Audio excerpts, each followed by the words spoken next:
Having recently discovered the 2014 TV series Forever, starring Ioan Gruffudd, I thought I'd take this opportunity to talk about one of Gruffudd's other underappreciated offerings, the 2006 film Amazing Grace.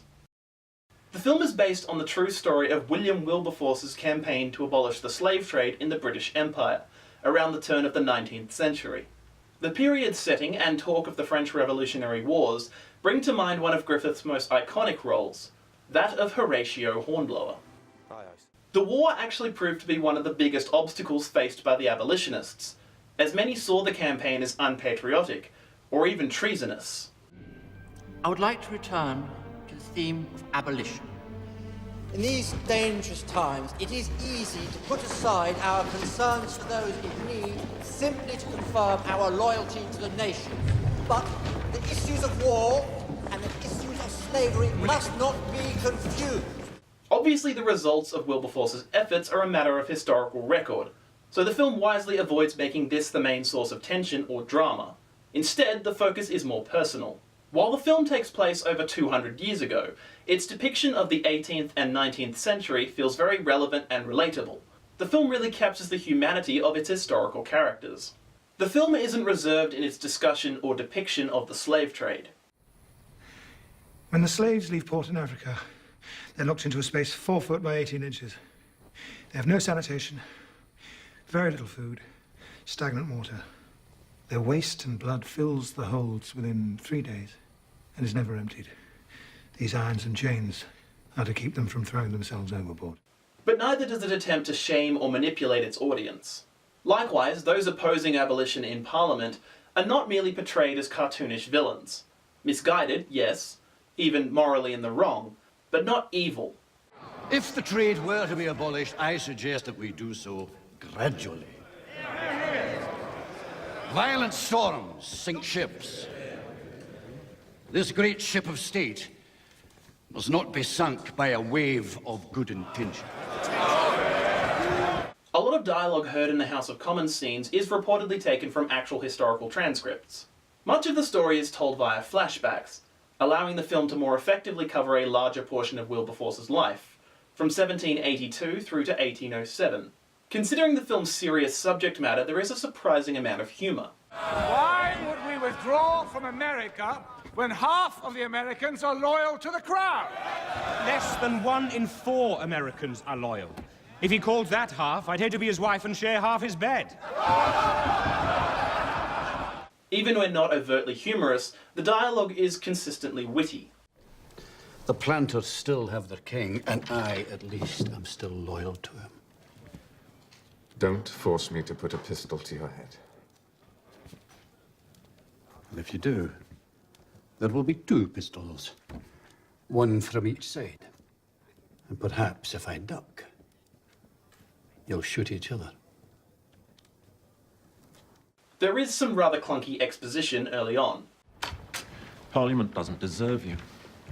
Your last bill was defeated because 4 of your loyal supporters took free tickets to a comic opera rather than stay to vote.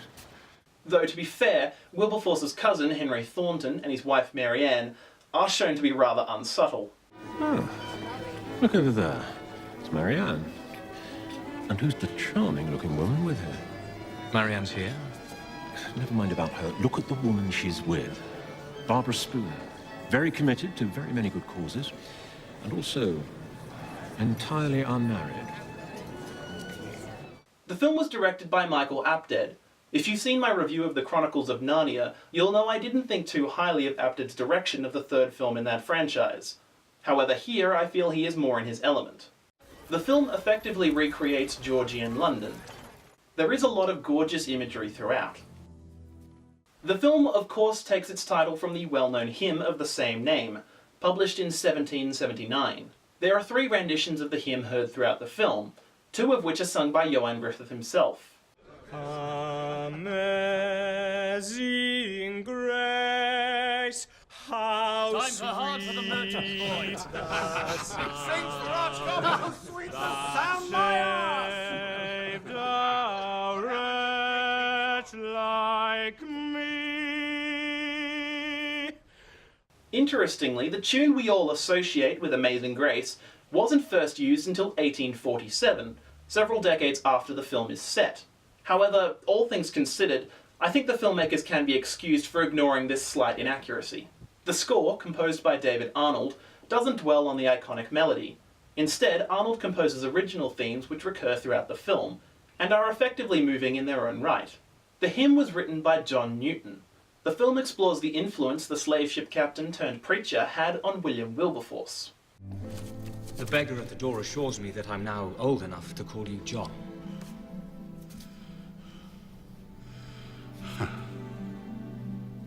You're dressing very simply these days. I'm a simple man. I try to pretend I am a monk, but I don't have the willpower. I'm a monk Mondays, Wednesdays. The film quickly and effectively establishes Wilberforce's compassionate nature.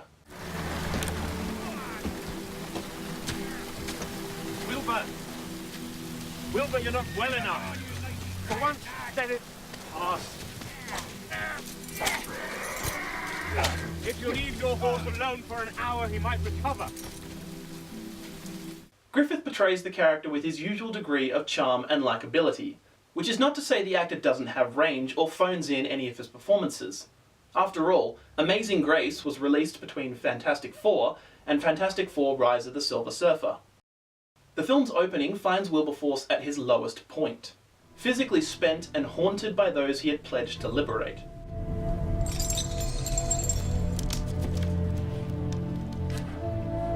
Barbara Spooner is shown to be influential in rekindling Wilberforce's passion and drive.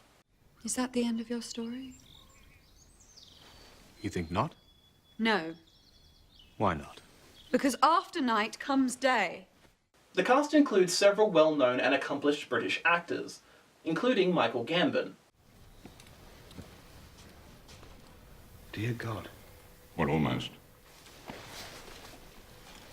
As well as Benedict Cumberbatch in one of his earliest film roles.